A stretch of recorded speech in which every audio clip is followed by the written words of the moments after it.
வாங்க இன்றைக்கி நம்ம வீடியோவில் என்ன பார்க்க போகிறோம்னா ஒரு சூப்பரான குருமாங்க. பார்க்கலாமா? இந்த குருமாவை இட்லி, தோசை, சப்பாத்தி இப்படி எதில் வேணாலும் வச்சு சாப்பிட்டுக்கலாம். அவ்வளோ ஒரு டேஸ்ட்டாகவும் இருக்கும். ரொம்ப சிம்பிளாகவும் செய்யலாங்க. ரொம்ப மெனக்கட வேண்டிய அவசியம்லாம் கிடையாது. வீடியோக்குள்ளே போகலாமா?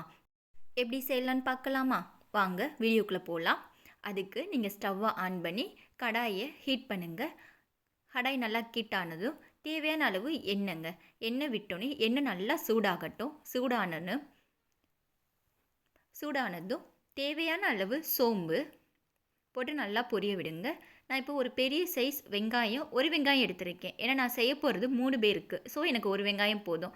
பாருங்கள், இந்த மாதிரி கட் பண்ணி நல்லா வதக்கி விட்ருங்க. ஓகேவா? வதக்கி விட்டுட்டு காரத்துக்கு ஏற்ற பச்சை மிளகாய், ஏன்னா நம்ம இதில் என்ன பண்ண போகிறோம்னா மிளகாய்த்தூள் இது சேர்க்க போகிறதில்ல. நமக்கு எவ்வளோ தேவையோ அந்தளவுக்கு நீங்கள் பச்சை மிளகாய் எடுத்துக்கோங்க. அதையும் நல்லா வதக்கி விட்ருங்க. தேவையான அளவு இஞ்சி, நம்ம இங்கே வந்து இஞ்சி பூண்டு விழுது போடாமல் இஞ்சியவே ஸ்ட்ரைட்டாக போட்டுடலாம். ஓகேவா? இப்போ நான் ஒரு இஞ்சி எடுத்திருக்கேன். அதை ஒரு இஞ்சி அளவு இஞ்சியை கட் பண்ணி போட்டிருக்கேன். இப்போ அதுக்கேற்ற மாதிரி 4 வெள்ளைப்பூடு எடுத்திருக்கேன். இதெல்லாம் நல்லா வதக்கிடுங்க. இப்போ கொஞ்சமாக ஒரு 4 முந்திரி பருப்பு நான் உடைக்காத போட்டிருக்கேன். நீங்கள் உடைச்சதுன்னா ஒரு 8 போடுங்க. பாருங்கள், நல்லா வதக்கி விட்டுட்டு இப்போ ஒரு அரை கப் அளவு தேங்காய் பூ எடுத்துக்கோங்க. ஓகேவா? அதையும் நல்லா வதக்கிடுங்க. தேங்காய் பூ எடுக்கலாட்டினா நீங்கள் தேங்காவை பல்லாக நறுக்கி கீரையே போட்டுக்கலாம். பாருங்கள் எந்த அளவுக்கு வதங்கியிருக்கு பார்த்தீங்களா? இதை ஆறட்டும். இதைத்தான் நம்ம அரைக்க போகிறோம். இதைத்தான் நம்ம அப்படியே ஆட் பண்ண போகிறோம். இப்போ எதில் செய்ய போகிறோமோ அதில் கடாயை ஹீட் பண்ணிவிட்டு தேவையான அளவு எண்ணெய் சேர்த்துக்கோங்க. தாளிப்புக்குங்க ஒரு பட்டை, அன்னாச்சிப்பூ, கிராம்பு, ஏலக்காய், இந்த மாதிரி லவங்கப்பட்டை, இந்த மாதிரி எல்லாத்தையும் போட்டுக்கோங்க. ஓகேவா? நான் ஒரு வெங்காயம் சொன்னேன்ல, அதனால் ஒரு தக்காளி பழத்தை நான் எடுத்திருக்கேன். அதை குட்டியாக கட் பண்ணி இந்த மாதிரி நல்லா வதக்கி விட்ருங்க. தேவையான அளவு உப்பு போட்டு நல்லா வதக்கிடுங்க. சரியா? பாருங்கள், உப்பு சேர்த்துட்டேன். நல்லா அந்த தக்காளி கசிஞ்சு வரட்டும், நல்லா வெந்து வரட்டும். ஏன்னா நம்ம அங்கே ஏற்கனவே அரைச்சி ஊற்ற போகிறோம். ஸோ இது நல்லா வெந்துடட்டும். ஓகேவா? இந்த ஸ்டேஜில் தேவையான அளவு மஞ்சள் தூள் போட்டு நல்லா கலந்து விட்டுருங்க.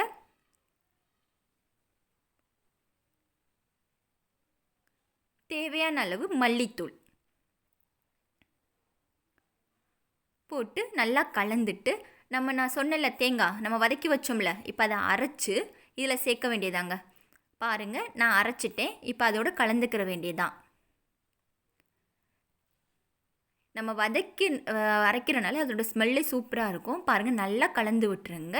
அந்த மிக்ஸியில் உள்ளதையும் கழுவி மொத்தமாக ஊற்றி விட்ருங்க. ரொம்ப தண்ணி ஊற்ற வேணாம். உங்களுக்கு எப்படி தேவையோ அந்தளவுக்கு. நான் 3 பேருன்னு சொன்னல, ஸோ அதுக்கேற்ற மாதிரி. இங்கே பாருங்கள், ரொம்ப தண்ணியாகவும் இல்லை, ரொம்ப கெட்டியாகவும் இல்லை. நல்லாயிருக்கு பார்க்கும்போதே. அவ்வளோதாங்க. இதை கொதிக்க விட்டுருவோம். ஏன்னா எல்லாமே வெந்தது தான். ரொம்ப நேரம் இருக்குன்னு அவசியம் கிடையாது. ஓப்பன் பண்ணி பார்க்கலாமா? பாருங்கள், நல்லா அந்த கலர்லாம் மாறிடுச்சு. அந்த பச்சை வாசம் போயிடுச்சு. போதும். இந்த ஸ்டேஜில் நான் என்ன போட போகிறேன்னா கொத்தமல்லியும் கருவேப்பிலையும் கட் பண்ணி போட போகிறேன். அவ்வளோதாங்க, நம்மளுடைய குருமா ரெடி ஆயிடுச்சு. நிஜமாலுமே இது அவ்வளோ ஒரு டேஸ்ட்டாக இருக்கும். நீங்கள் ட்ரை பண்ணி பாருங்கள். நான் சொன்ன பக்குவத்தில் நீங்கள் செய்யுங்க. நீங்கள் எந்த அளவுக்கு வெங்காயம் எடுக்கிறீங்களோ அந்தளவுக்கு கூட குறை எல்லாத்தையும் கலந்துக்கோங்க. அவ்வளோ டேஸ்ட்டாக இருக்குங்க இட்லி தோசைக்கெல்லாம். பாருங்கள்,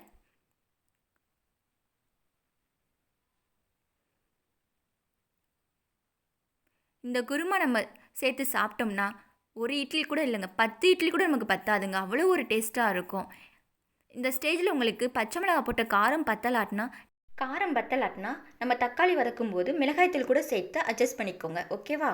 அவ்வளோ ஒரு டேஸ்ட்டாக இருக்கும். நீங்கள் கண்டிப்பாக உங்கள் வீட்டில் ஒரு தடவை ட்ரை பண்ணி பாருங்கள். நம்ம எப்போ பார்த்தாலும் சட்னி சாம்பார்னு வைக்கிறோம்ல, ஸோ இந்த மாதிரி கொஞ்சம் டிஃப்ரெண்ட்டாகவும் செஞ்சு பார்க்கலாம்ல. வீட்டில் உள்ளவங்களும் நல்லா சாப்பிடுவாங்க, நமக்கு கொஞ்சம் திருப்தியாகவும் இருக்கும்ல. ஓகே நண்பர்களே, உங்களுக்கு இந்த வீடியோ பிடிச்சிருந்துச்சுன்னா லைக் பண்ணுங்கள், கமெண்ட் பண்ணுங்கள், ஷேர் பண்ணுங்கள். மறக்காமல் நம்ம ட்ரெடிஷ்னல் விலாக்கு சப்ஸ்கிரைப் பண்ணிடுங்க நண்பர்களே. தேங்க்யூ.